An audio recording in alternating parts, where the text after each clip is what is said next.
Here I come.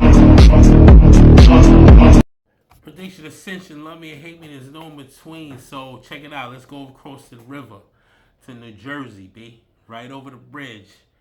They still getting it in over there. Now the crazy situation with this video is the merchants, it was a smash and grab at a bullshit jewelry store. Yes, a bullshit jewelry store. When I call it bullshit jewelry store, they just holding on by thin water. I mean, they holding up, they keeping their eye above thin water, like fucking water. Like they not following the protocols of trying to make it a business effort and making sure they shit is safe and secure, which is number one. Number two, they operate with no insurance. So when you see the clip and you see me commenting on it, you're going to say, yo, these niggas ain't have no fucking insurance. So not only did these savages jump in and do it London style, like my man Steve says, London style with the sledgehammers and break the glass and all that shit, and bystanders is looking like, oh shit, this nigga just hopped out the fucking window. They took all that jewelry. They gonna fence all that shit. All that jewelry they had in the bags, man, they looking at $100 grand. Easy. But each piece is selling for $25,000 on a markup price. So it is what it is. But the factor is that you're running a business without insurance. I think they said in the clip, the insurance is so expensive to run, to have, to own a business like this, then you shouldn't be up for business. This is your fault. This is your fault at the end of the day. They did what they did. Yeah, trust me. It's not cool for a criminal to fucking do what they do, or a savage do what they do. But the factor is, they're going to capitalize on the vulnerable. And criminals always capitalize on the vulnerable. The people that just don't know better. You not knowing better is the situation that you're in now. Now you're going to probably start a GoFundMe to try to help with your business. Yes, the business is bad. There's no way I'm trying to pay a landlord rent 25 to 50 grand a month and pay the fucking Con Ed in the fucking business to keep the lights on just to sell jewelry, and jewelry's not selling like that because niggas ain't getting them stimmy checks no more. So when we finding all this money and fraud and everything in these fucking elderly hospice, child daycares, the Leering Center in fucking Colorado, all types of shit, the Leering Center in California, the fucking Minnesota bullshit, the hospice situations in California, the Leering Center in Minnesota, you're having an issue. You're a legitimate person, so the insurance company is going to charge you astronomically. Since you're not a base state company or a state situation or a federal funded situation, the insurance company is going to rape you. So I understand you're not having insurance, so you should have backed out the lease anyway. Say, yo, can't afford the lease, I'm going to break the lease and start an online business. It's much cheaper to insure your jewelry with USPS, UPS, or FedEx. And yeah, you ship it out a $30,000 piece. Cool, that's fine. But I'm putting at least $3,000 in insurance on it when I'm shipping it to the customer.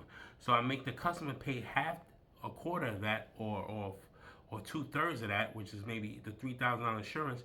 You make him pay $2,000, so you up the price on the piece that he's handling, and you take the $1,000 cut on your profit. So you could make sure that the item gets to him legitimately with the paperwork, so he can insure it on his end with things of that nature. But since you want to operate out of a storefront, you need to have the proper insurance, and this is what's killing you. Check out the clip, B. Wild smash and grab in New Jersey, but it was not a clean getaway. Thieves shattered the window to a jewelry store and were hustling away with the loot when a brave mom and daughter tried to stop them. New Jersey reporter Anthony Johnson live in Perth Amboy with more on this story. Anthony. Yeah, just a few moments ago, we heard from that brave mother and daughter. As a matter of fact, the mother was taken to the hospital. She did show us several injuries, bruises on her leg and on her arm. They are both very shaken. They did everything they could to stop the robbers who got away in what appears to be a stolen BMW. But let's show you some video of this incident taking place in broad daylight yesterday afternoon. S&D Jewelers right out here on Madison Avenue. As a matter of fact, it is several doors away from a Perth Amboy Police substation, which is right on the block. But the robbers got in, 4 of them, with a sledgehammer, breaking a very thick glass. The glass is so thick it actually looks like bulletproof glass. They're able to get inside, and then they start smashing up the counters. According to the daughter, they took up to $1 million and jewelry. All of it just swiped up within a period of 2 minutes. But the mother and daughter did all they can to stop those robbers. As a matter of fact, they even chased them out and caught up to them as they were jumping into the car, tried to hold on to the car. This was a very violent encounter taking place inside of the jewelry store.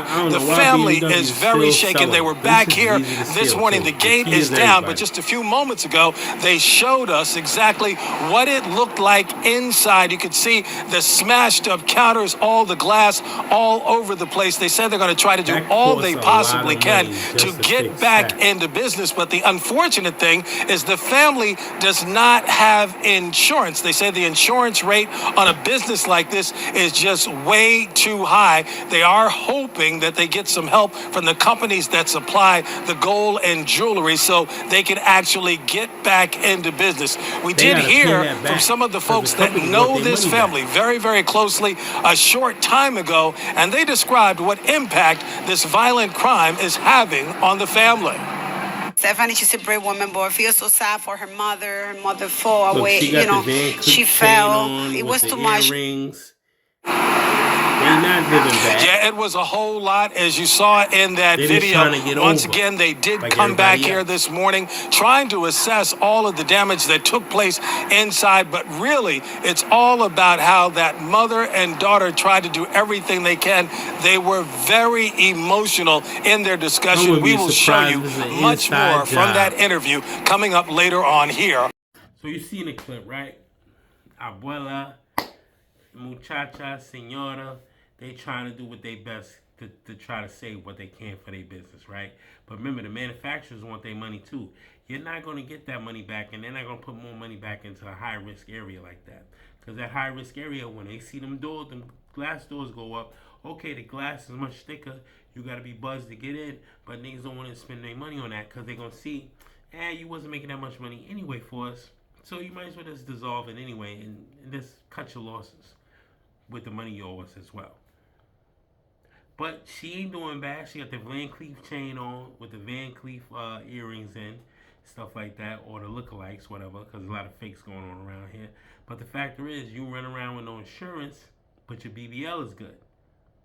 That's just crazy. I wouldn't be surprised if it's an inside fucking job. They needed a bunch of savages to do what they need to do. But they got that kid face because they pulled his mask off and all that shit. I don't know. They try to make it look good. I don't know. But it's kind of wild, man. New York City and New Jersey and Connecticut is not it's not Disneyland over here no more, man. We could have been in some good states if we had Mickey Shirley or Mikey Shirley, whatever Democrat, that idiot running over the Hudson. She running Jersey over the Hudson. You got this idiot Hochul running New York State, taxing everybody, all crazy. Now she crying for the fucking rich to come back because she's an idiot. Then you got Madani with his bullshit. But it's a bunch of dumb shit all the way through. What can you do, man? It is what it is, man. Show me some love in the comments. Hit me up on Facebook, the TikTok, all that shit. Man, fuck TikTok. That's a fact. Fuck TikTok. But, hit me up on the gram, the book, the X, the tool. Show me some love in the comments. Let me know what you think. Was it an inside job or the abuelas? They was doing what they had to do to try to save their business. And is it dumb to run a business without insurance? Then you can't be in business.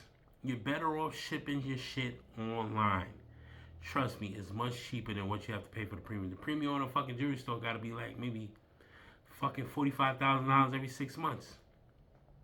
Or a yearly insurance situation got to be damn near $1 million with the shit y'all selling there. Because you remember, you upmark your shit for profitable gains. So a fucking ring that's really only worth $2,000, you marked it up to $5,000. So they looking at your inventory, you got about $2-3 million of inventory here. So you need insurance for about $4 or $5 million, especially for a situation like this. Because now the storefront needs to be fixed too. The glass, everything. You got to go in there and sweep that shit out yourself. Come on, man. Think about it. Predict decision. Love me, hate me. There's no between. Like, comment, subscribe. Help me, motherfucker. Out of the room. You already know. Show me some love in the comments. Hit me up in the comments. Subscribe. We're on the road to 500. You already know. It is what it is. It's getting wild out here in the tri-state.